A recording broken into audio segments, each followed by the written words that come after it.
William Colby, former director of the CIA, how far apart do the United States and the Soviet Union remain on arms control? Very substantially far apart at the moment. Both profess to want an agreement, but the specifics of their proposals to each other are really quite difficult for either to accept. How would you describe the general state of relations between the U.S. and the Soviet Union at the moment? Well, in my opinion, the Soviets are reaching very distinctly toward us, making various concessions in their positions in order to try to get us to stop some of the programs that they see as dangerous.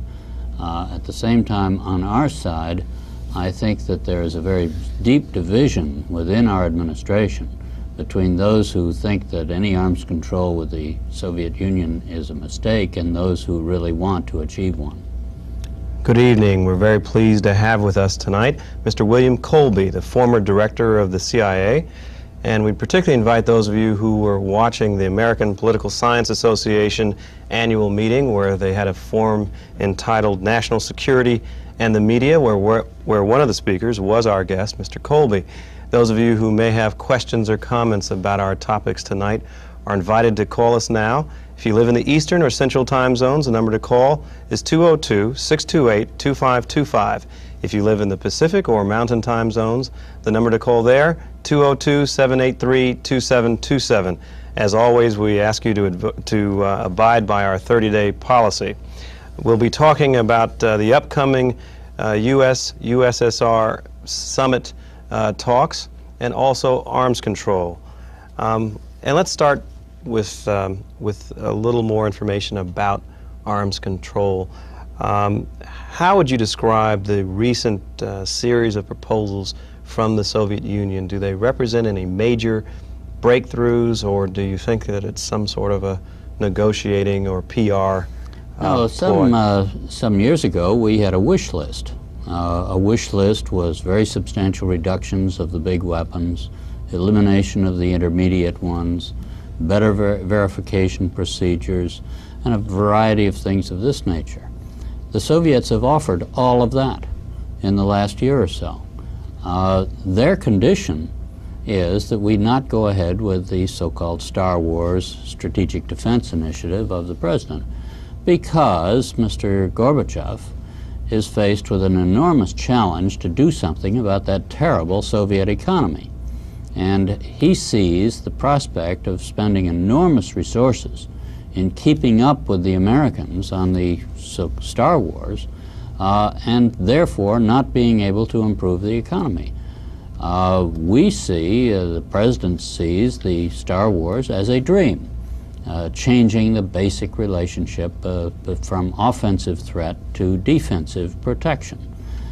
Many scientists say that that's not really possible because the machinery can't work that well. But that's the real difference between the two today.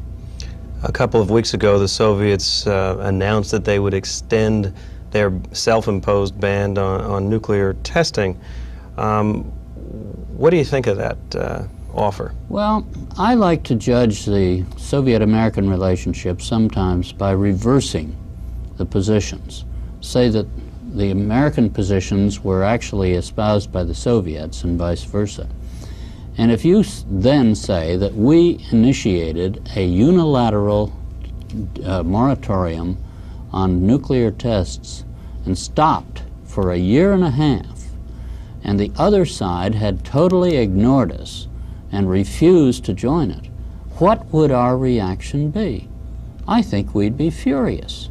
The Soviets have so much going on stopping the Star Wars because of its critical impact on their economy, that they're willing to stomach this kind of treatment by the Americans in this program. We're about to enter into a new round of very high-level talks with the Soviet Union. I believe they begin this weekend. Can you give us some idea of who will participate in those talks and what's supposed to be discussed? Well, the main elements of the talks will be led by Mr. Karpov on the Soviet side, who's been their senior representative in Geneva, And on our side, the senior representatives that we've had, Paul Nitze and others that have been carrying on those negotiations. But no negotiation can succeed if its masters in the capital limit the degree to which they can actually negotiate. Now, I have the greatest respect for Paul Nitze. I think he's one of the great Americans that has been around.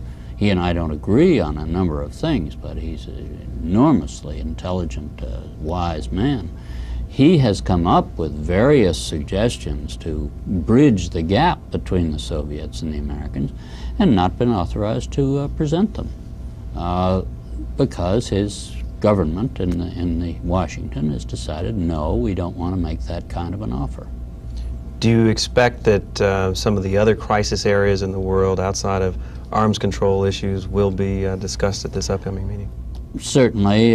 This is one of the real dilemmas of the arms control business, because you really would hope that we could make an agreement on arms control by itself. It's a sufficiently important and dangerous problem that we ought to be able to separate it from all the other problems we have. But, you know, there's no way we can do that. When the Soviets invade Afghanistan, we can't possibly move ahead to make an agreement with them on nuclear weapons. When we bomb Libya, they can't possibly just sort of stomach that and go ahead to further negotiations. This is the problem. Ideally, you would separate the arms control subject from all the other problems and just seek agreement on that alone. Realistically, you can't separate the political atmosphere, which involves those other regional problems. And therefore, yes, the regional problems will be considered and discussed. We won't reach agreement on them. We'll have arguments about it. Those who are opposed to arms control will use those issues in order to frustrate any chance of agreement on arms control. Those who are for arms control will say, oh dear, I guess we have to take care of this in some fashion, but don't let it interfere with the main thrust of the arms control negotiation. And that sounds a little wimpish in the actual contest, in the negotiation. In the event that you've just joined us, we're visiting with Mr. William Colby, former director of the CIA, and we're ready to go to your telephone calls. Our first caller tonight is in San Diego, California. Go ahead with your question or comment. Hello, Mr. Colby. Hello? Mr. Colby, I've been very impressed by some of your writing, and I'd like to ask you a question. I hear a lot of talk about bargaining chips in relation to the Soviet Union, and I've heard that Mr. Gorbachev has committed the Soviet economy to doubling, as a fraction of the Soviet economy, doubling consumer products over between now and the year 2000 as a fraction of the Soviet economy. And my question is this: if the United States were to absolutely guarantee to Gorbachev that he would succeed in his project, you know, if we guaranteed him that he could not fail, what would he trade for that? Well, I think he is seeking an agreement from us not to engage in a massive arms race between the two of us so that he can save the resources to put into that consumer expansion that you're talking about. Now, a bargaining chip is usually a program that's in the future, not one that's there today, because the experience of arms control in the last decades has been that once the weapon system is in place, it really is very difficult to dislodge. But while it's a promise, while it's on the drawing boards, it can be bargained away. That's what Mr. Gorbachev is trying to do. He's trying to give us some of the things that we have wanted for all these years in order to get us to not go ahead with the Star Wars Strategic Defense Initiative. I think it's a good deal. The President obviously is committed to the SDI. It's his dream, and therefore he has not been willing to bargain it away today. It's the best bargaining chip we have right at the moment. When we get it in being, or even partially in being, we won't be able to give it up. Those of you who are particularly interested in some of Mr. Colby's ideas on this question of bargaining chips might be interested to look up an article that he recently wrote that appeared in the Los Angeles Times and elsewhere. The copy we have is from August 12th, entitled Arms Control, Reagan Must Be Firm. Let's go back to the phones. Our next caller's in Fort Meade, Maryland. Go ahead. Oh, Mr. Colby. Yes, sir. Yes, I was just watching your panel debate, and I have one question for you. Being a captain in the U.S. Army, I'm concerned about how much damage was done by the president when he got before the world, so to speak, and said, gave away our capability as far as the shooting down the jetliner. Can you assess the damage that was done there, if any? You're talking about Flight 007? That's correct. Yeah. Thank you. That particular incident, I don't think he gave away too much, because what he gave away was the fact that we listened to clear text communications from the other side and from the plane itself. Now, if I am issuing communications in clear text, I think I have to assume that anybody in the world can be listening to it. So I don't think he gave away too much in that one. On the Libyan bombing, he gave away the fact that we're aware of some Libyan communications, which is a bit more serious. But at the same time, I support the president's authority to make that kind of decision. He's entitled to classify, and he's entitled to declassify. Now, the president is the ultimately responsible officer of our government. It's not like some lower-level fellow deciding to leak something to somebody else. It's the president deciding that it's more important to the country that this information be known than that we protect a particular source. I think that you can argue with whether that was right or not, but his right to do it, I think, is very solid. Can you speculate about the impact that the revelation concerning the interception of the communications from, I guess, the East German facility will have on our intelligence gathering in Europe? Well, I gather, and this I'm reading from the newspapers, I don't have any particular access to this anymore. I gather that it has meant that they have a new system of communication, which can maybe mean not using telegraphic communication and moving to just sending people with messages in their heads, which are very hard to intercept.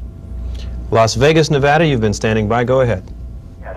My question is with regards to all of the illegal aliens that are coming in through the southern border. They're not just Mexicans, as many people in other parts of the country think, but they're people from Nicaragua, Guatemala, Bolivia, wherever in Latin America. And I'm wondering how come the CIA or the military, because the Marines 3 times this century alone went into Nicaragua to restore order, that this government does not do something to stabilize these countries so all these foreigners are not coming in here, because they are demanding bilingual classes and everything, and we've got unemployed people here, and I just don't think it's fair. Thank you. Thank you for the call. Well, it's a serious problem, and one that I think we should legitimately be concerned about. The Attorney General has said that we have lost control of our borders, and that's actually true. But when you look at the problem, the enormous increase in population in south of us, in the nations to the south, the poverty levels, which are not getting better, if anything getting worse, you have to anticipate that that pressure is going to spill over someplace. Now, we could try to stop the spillage by armed guards, barbed wire, and all the rest, and it just wouldn't work. The way we solved a similar problem in our country, when the rural poor of our South moved to our northern cities in the 1920s and 30s, and we handled it so badly that we've had decades of discrimination and upheaval ever since, was eventually to develop the economy of the Sun Belt.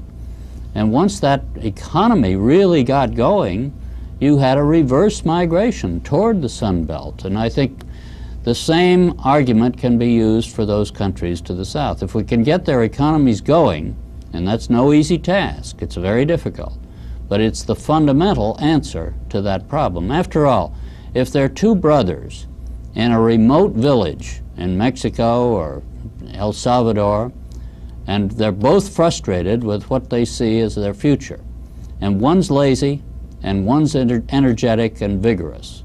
Which one do you think is going to pick up stakes and come to the United States? It's the vigorous one. Now, we've benefited by the vigorous Poles and Italians and all the rest of the people over the years. We're still benefiting by the vigorous Latin Americans. But that's not an adequate answer to your problem. We've got to do more to give them something and some hope in their own countries if we're going to stop this migration. Mr. Colby, that caller's no longer on the line, but I wonder if part of his question is aimed at something that's been speculated in the press a good deal, and that's, are we exposed to subversives coming across our borders, particularly from the south? Is there any evidence that potential terrorists and so forth are entering the country? Certainly there is an exposure to terrorists moving here or subversives, but I think it's a very minor problem compared to the great social problem that our caller was referring to, the impact on our society of these masses of people coming into the country. Thank you for the call. Let's go to Findlay, Ohio. Go ahead. Good evening, Mr. Colby. Good evening. I would like to know if you think that the United States should still be abiding by the SALT II agreement. And I'd also like to know what your feelings are on the apparent Soviet policy of disinformation, how that will affect arms control. On the SALT II situation, yes, I do believe we should abide by it. It's not a perfect agreement, but it did stop the further development of these weapons, the greater numbers of them. If you cancel the SALT II agreement, as the President has suggested, the likely result is that the Soviets can produce many, many more nuclear weapons in the short term than we can, and that we'll be worse off, not better off, in the balance between us. Now, I think this is the key to think of. These arms control agreements are not perfect. The President's called the SALT II flawed, and certainly it has its flaws. There's no question about it. But it's a step in the right direction, and one we should keep on prosecuting. Now, your second question was... Well, caller, are you still with us? Yes, I am. Yes, you asked about disinformation by the Soviet Union. Is there any particular area that you wanted to narrow that question down to? Well, you're right. It is a broad question. I guess just to the coming summit, and what types of disinformation does Mr. Colby feel the Soviets are putting out at this time before we're trying to have a summit with Mr. Gorbachev? All right. Thank you for the call. Well, the Soviets are long experienced in disinformation of various sorts. I think that you have to consider there's a gradation of them. Obviously, any government is going to put its best foot forward. They're going to say, you know, everything I'm doing is right and everything the other government doing is wrong. And they're going to twist the facts to support their position. I don't think that's real disinformation. But occasionally you see the Soviets putting out false documents, pretending to be American cables to embassies around the world, saying, let's raise a revolt in this little country. The cable is totally false. That nothing like that ever happened, and frequently we can prove it by some internal aspects of the cable which are quite different from legitimate ones. And we go around and show the local government that this is a total fake. The Soviets still keep on doing it. They have their services that think that that's their job in life. It's a stupid thing to do. It's probably counterproductive in the long term, but they have a momentum that keeps them doing this. And the only way you can stop it is to convince them that it isn't going to work, to meet it, show it's false and wrong, and that it's stupid for them to do it. In case you've just joined us, we're very pleased to be visiting this evening with Mr. William Colby, former director of the Central Intelligence Agency. I'd like to remind our viewers also that if you're watching us live, tomorrow our guest at the 9:30 call-in show, that's Thursday, September 4th, our guest will be Mr. Zbigniew Brzezinski, former National Security Advisor to the President, who will be here to discuss his new book, Game Plan, How to Conduct the U.S.-Soviet Contest. Let's go back to the phones. Our next caller's in Moreno Valley, California. Go ahead. Good evening, Mr. Maddox. Good evening. And good evening, Mr. Colby. Thank you for letting me come through. Thank you. My question is, with the upcoming summit between our President and Gorbachev, do you feel that Gorbachev is comfortable enough with our president so as we would be getting headway with our president?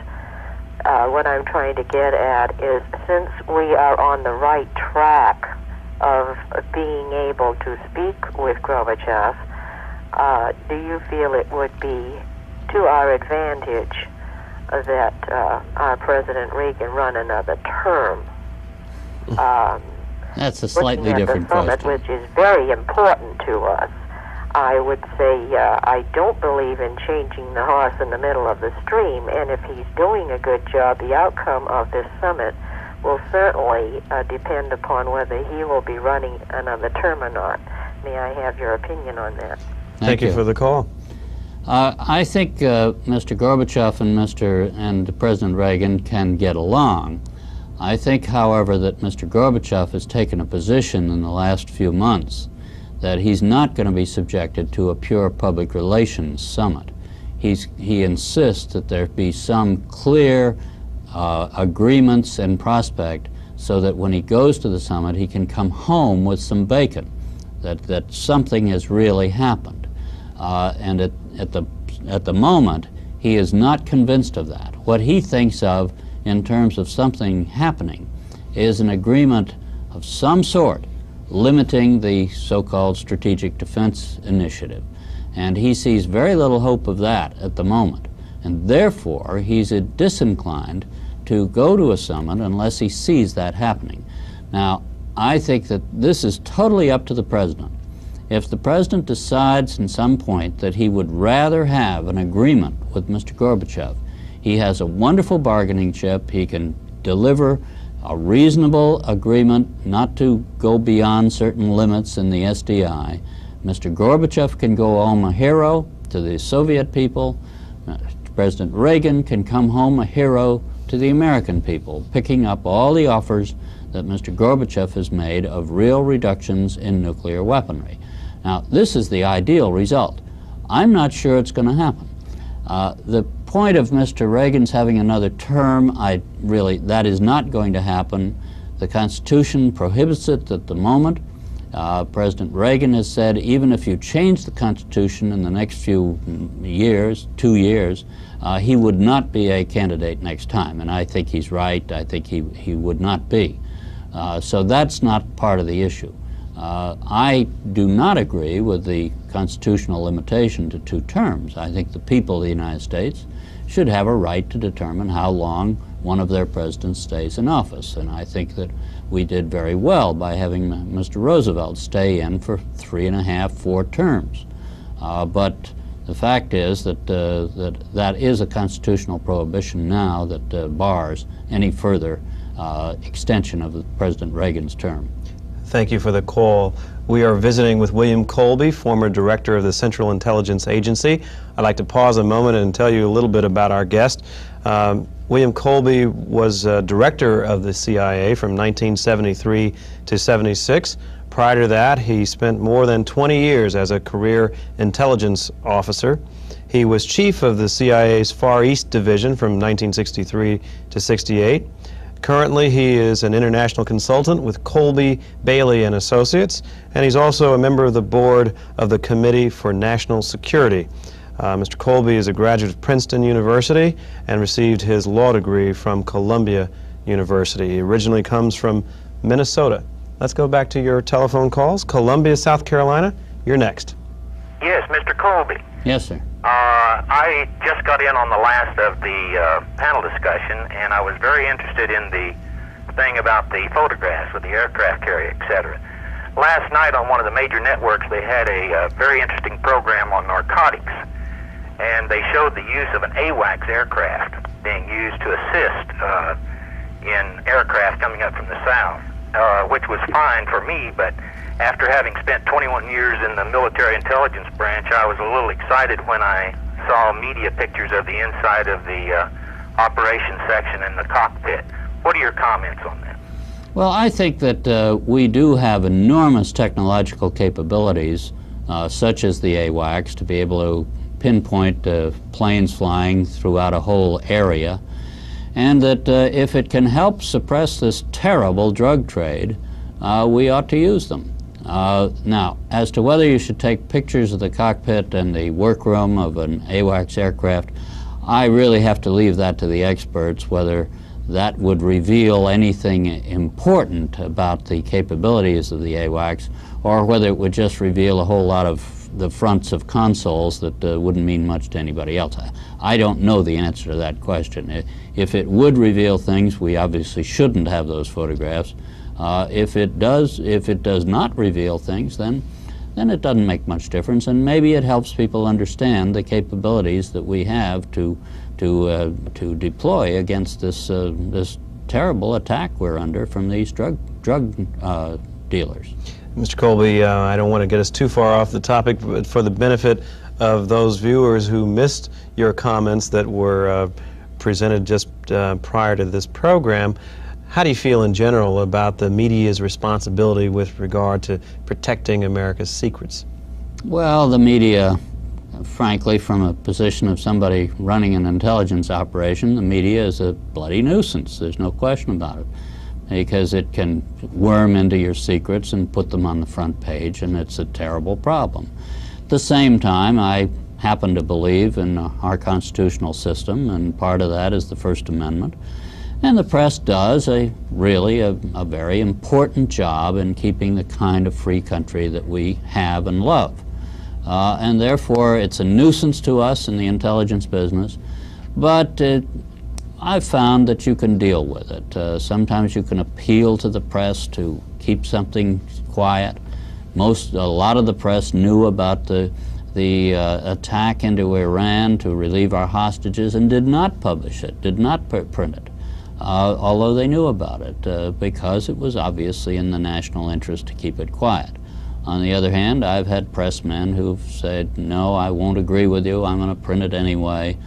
And as far as I'm concerned, that's a cost of living in our free country, and it's a cost I'm glad to pay. I want to ask you about some of the hot spots in the world, including Iraq and Iran, but let's right now go to a caller who's been standing by in Spokane, Washington. Go ahead. Good evening, Mr. Colby. Good evening, sir. I'd like to ask you, really, I don't maybe ask you just help. I have a friend, he immigrated from Jordan about 2 or 3 years ago, and he graduated from Russia. The reason he was over here, he go to Russia to study, because in Jordan he was the best or the highest 10 student in the high school, and he don't have choices except to go over there. And he graduated from medicine, and he worked in Jordan for 4 years. His parent was immigrant over here, and he immigrant over here legally. He is now over 3 years. He can't find any job. He applied maybe 200 hospitals because he has to get a license to have a residential in one of the hospitals. He is very stressed. He can't find a job. He accepts anything. If we can offer for these people a job, as a professional people, why from the beginning we give him an immigrant visa to come over here? The problem, he loses a good job over there until he don't have money to return back over there. I meet him in my store. He come once, he was talking. I felt very sorry for him. Why a professional people like this, we approve their visa if we can offer for him a job? He is very proud. Imagine a doctor, he will go to apply to a welfare. He will not do that until if he wants to die. All right, caller, I think we can help him. We have the gist of your question. Thank you very much. You express a very serious problem that we have. There are many people who come to this country with qualifications in their home country, and those qualifications are not accepted by the comparable professional systems here. Sometimes that's for good reason.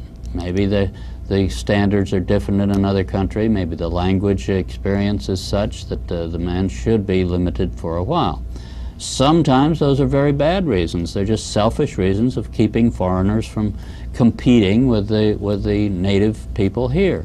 The fact of the visa, however, many people take visas to come to this country, not with an anticipation that they would have a certain job, but that they would have an opportunity to participate somehow in the growth of this country. Some of them were disappointed. So many of them were quite happy with the eventual outcome, even though it wasn't in their profession. I don't think you can apply that test to issuing visas. If somebody wants to come to this country, he takes his chances with everybody else. Now, I agree with you, he should not be excluded from his profession for selfish reasons by Americans who are already here. That does happen. It's unfortunate. There are some societies that try to help out in these situations. There are some doctors' societies that try to help people gain the qualifications to pass the tests that we require. And I would suggest that your friend might find one of these groups who would be interested in helping him. I'm glad that caller raised the question of the Middle East, because I did want to ask you about some of the hot spots in the country, particularly since they are likely to be subject of the discussions that are about to begin with the Soviet Union. And let's talk quickly, if we can, about the Iran-Iraq war. What are the two sides likely to discuss on that subject? The Americans and Soviets will talk on that subject of the desirability of bringing the war to an end. Both of us have an interest in bringing it to an end. It's a very dangerous, a very difficult problem. Neither of us are going to succeed in that, because the Iranians, under the Ayatollah Khomeini, have indicated very clearly that they're not going to stop the fight until they have total defeat of the Iraqi, and the Iraqi obviously are not interested in that. And therefore the war is apt to continue. The Iranians have greater manpower, the Iraqi have greater technological power in terms of their artillery, their tanks, their air force, and so forth. And they have held off the Iranians for the last 6 years. And the Iranians have kept on coming. It's a terrible kind of a war with the casualties are enormous that we really don't appreciate. But until you get a change in the Iranian attitude, I don't think there's much prospect of closing off the war, and nor do I see a collapse of the Iraqi. I think we ought to be helping the Iraqi to a reasonable degree to stand up against these totally hostile Iranians. The Iraqi have their limitations also, of course, but they're certainly a lot more amenable to reason than the Iranians these days. West Orange, New Jersey. Go ahead with your question or comment for William Colby. Yes, I'd like to say that I read Mr. Colby's book and found it very enjoyable. Thank you. I'd also like, my question is, the present director of the CIA, William Casey, was OSS, as you were. Where will the future directors of the CIA be coming from? Will they be coming from within the agency or without?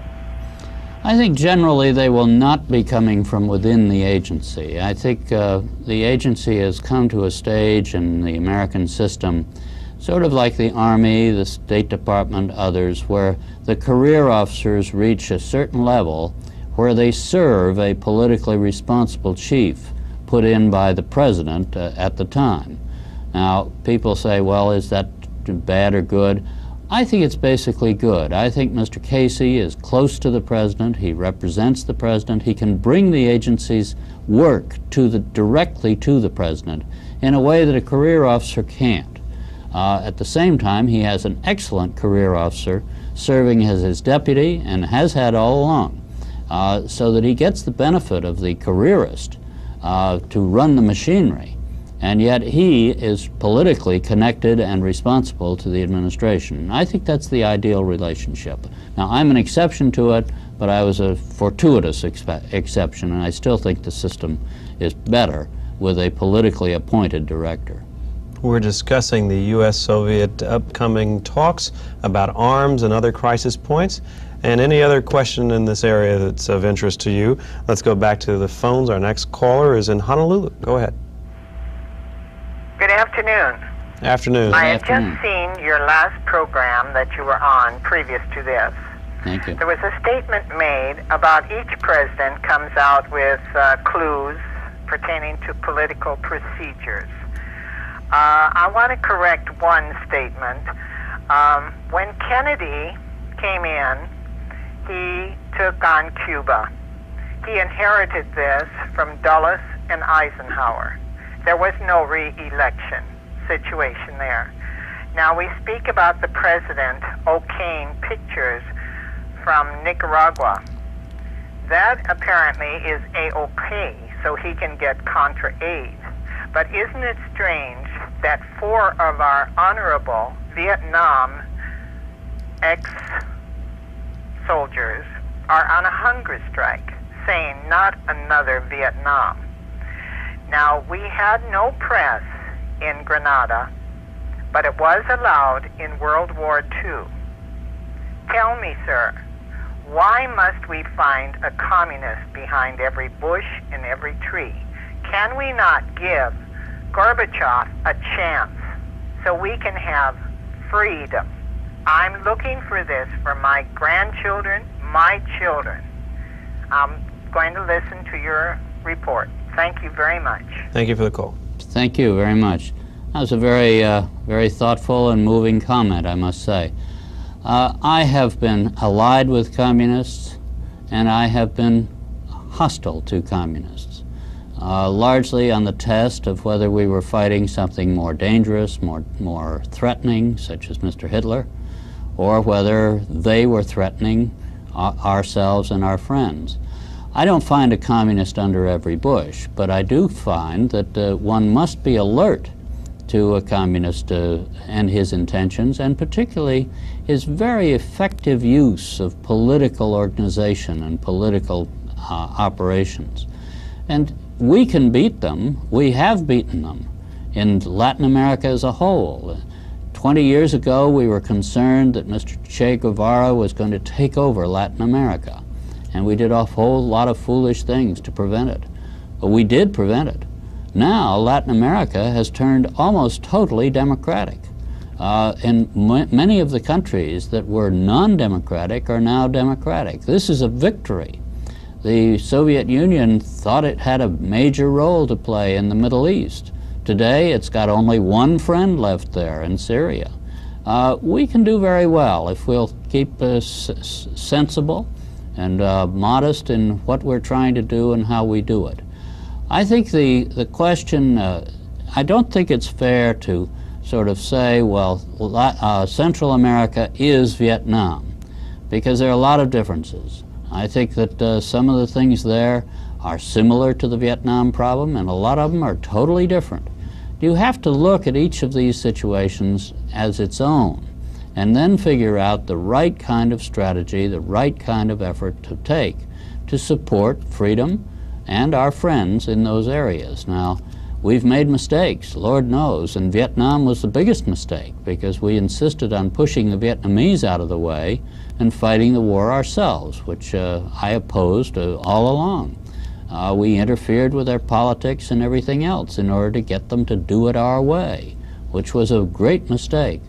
But I think the administration has learned that, as we can see in its successful effort in El Salvador, where you have a good democratic president, Mr. Duarte, negotiating with his revolutionary opponents, bringing about some land reform, other economic promises, holding free elections, and still pushing the communists and the rebellion out into the bush and away from the cities. Now, I think that's an excellent program, and we've done it with the magnificent total of 55, count it, 55 American soldiers.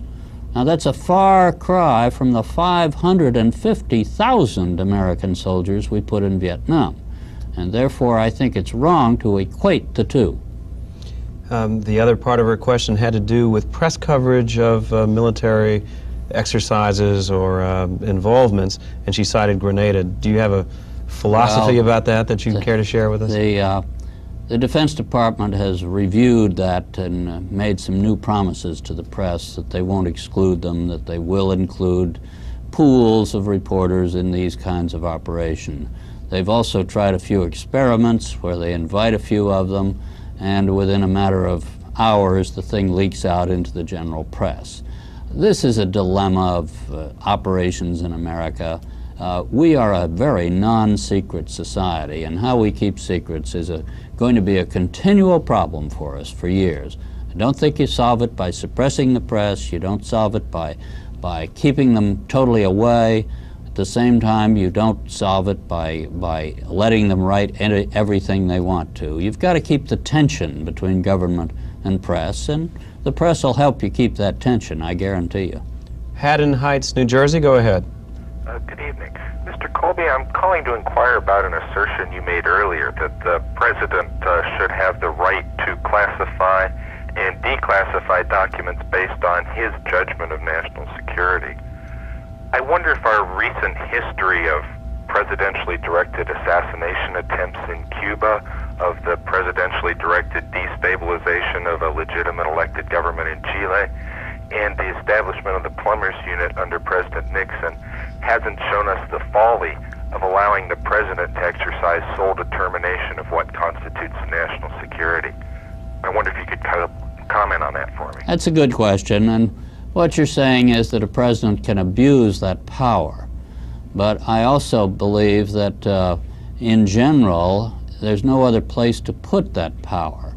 Congress has wrestled with the problem of trying to define what classification is and is not, and has always sort of backed away from it and finally said, well, classification is what an executive order issued by the president says it is, which says that they can't solve the problem. President, will you please solve it? Now that offers the chance of abuse, and we've seen it. But any abuse usually comes up pretty quick into the public forum, and the president is held responsible for it, as in the cases you mentioned. So I don't think there's any other way to do it than that one, and then hold the president to full responsibility.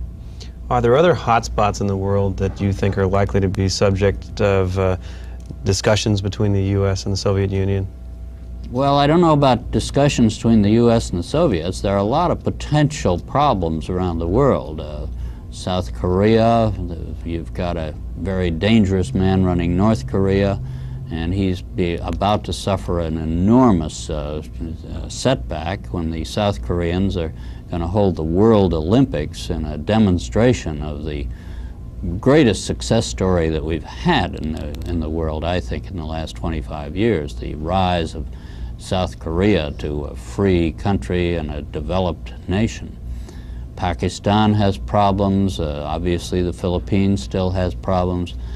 The debates between ourselves and the Soviets will cover things like Angola, the Soviet role in the South Pacific out of Vietnam, the Soviet relationships with Cuba and Nicaragua. These are what we will talk about with the Soviets.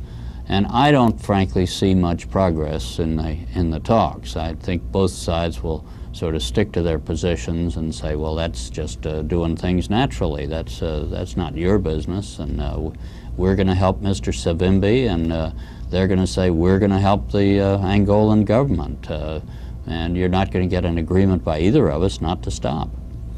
Let's go to Lake Arrowhead, California. Go ahead. Hello, Mr. Colby. Sir. I watched the show previous, and it was very interesting. I just have one very curious hunch that I've had for a very long time, and that is that is it possible that the Soviet Union and the United States could be, without revealing any secrets, could they be really working closer together than what appears on the surface? And let me give you some reasons why I feel this way. If you want to go back to the Iranian crisis, the Russians were worried about the Iranians moving into Afghanistan, so of course they moved in 200,000 troops. And the United States, well, we didn't go to the Olympics. I thought that was sort of funny. That's what got me to thinking this way, to start with. And then I have read in the newspaper here, now I don't know whether this was a leak or not, whether the newspaper leaked this or where it came from, but I saw a small article in one of the West Coast papers about 3 years ago that if the Iranians were going to move 500,000 troops into Afghanistan and start a war on that side, that the United States was going to help the Russians in that situation. And now just recently, today, I heard another bit of news that the Iranians stopped a Russian ship moving ammunition or arms to the Iraqis. Now that's kind of strange, very strange. So it makes me really wonder what's really going on out there. Is the United States and the Russians, are they really working together against the third world? In any real serious situation, in any third world country, don't you think that the Russians and the United States would work together to support each other in their influence? Don't you really think that's the case? No, I'm afraid I don't. I think the Soviet Union and the United States each have separate agendas.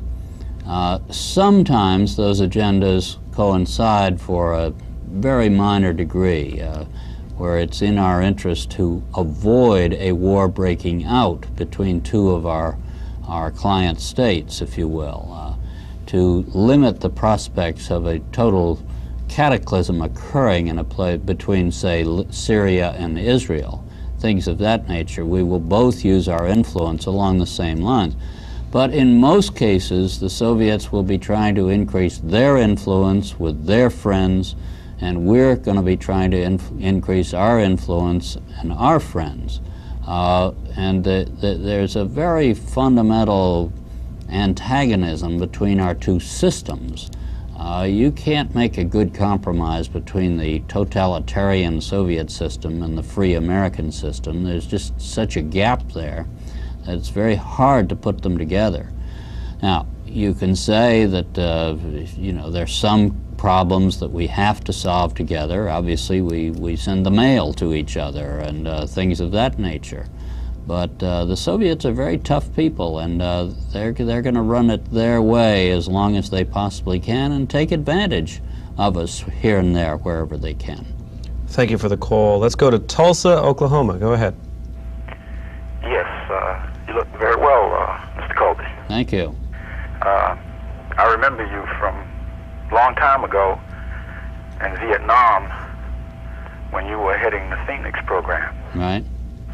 And after researching and getting information on what that project was about, I had some very serious doubts about you. It is my understanding that you were the head of that program and you were responsible for 22,000 civilian deaths in Vietnam related to your counterintelligence operations and ferreting out people who you thought were working with the Viet Cong, civilians.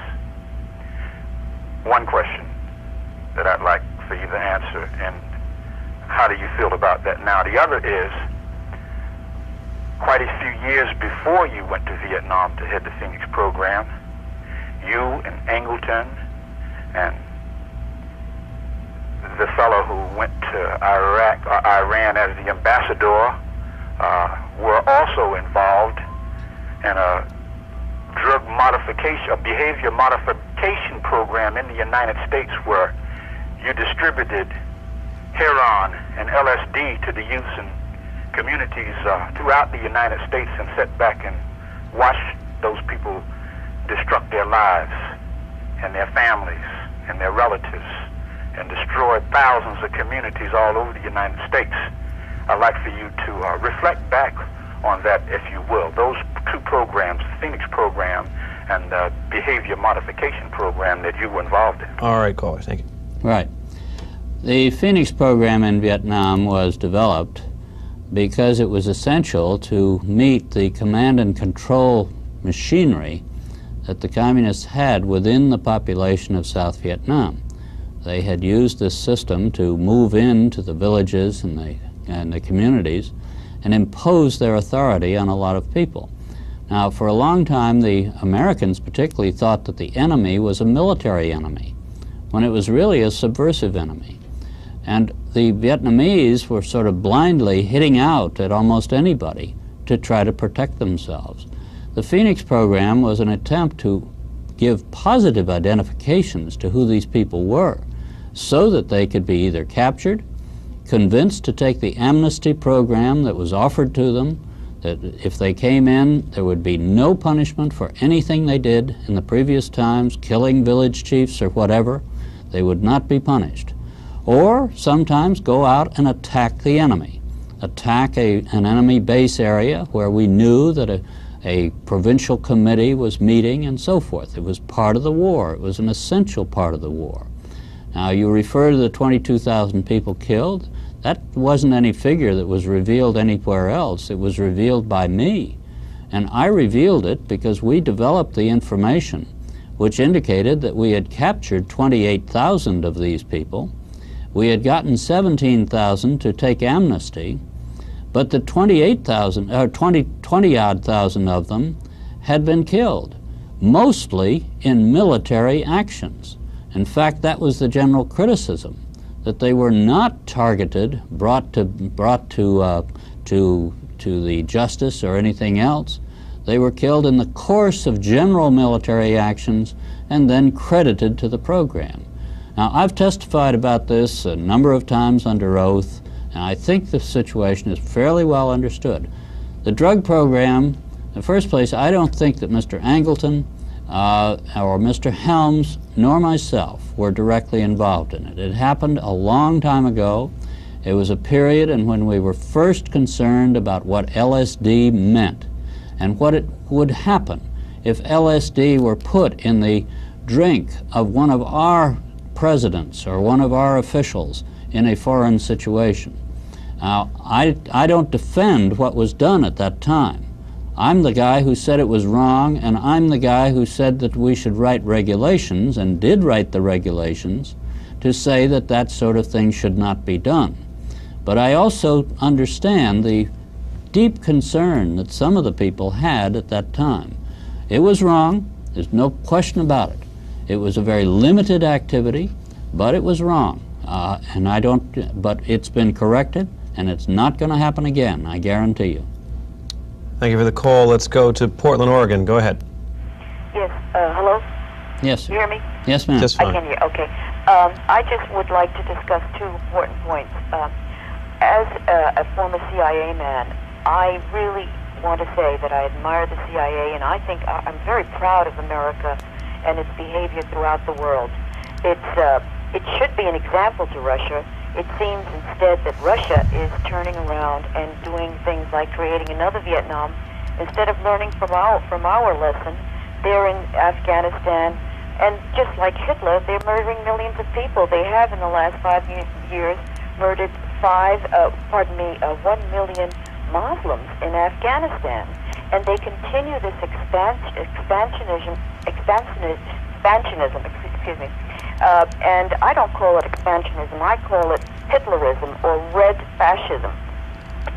It's communism, and it's going through the world. And I don't see our CIA doing very much right now, as I would personally. And I'm not important. I would, for example, show films of the killing field so that people who think that it might be a wonderful idea to go communist, they can see what the Khmer Rouge communists did in Cambodia and get examples of it.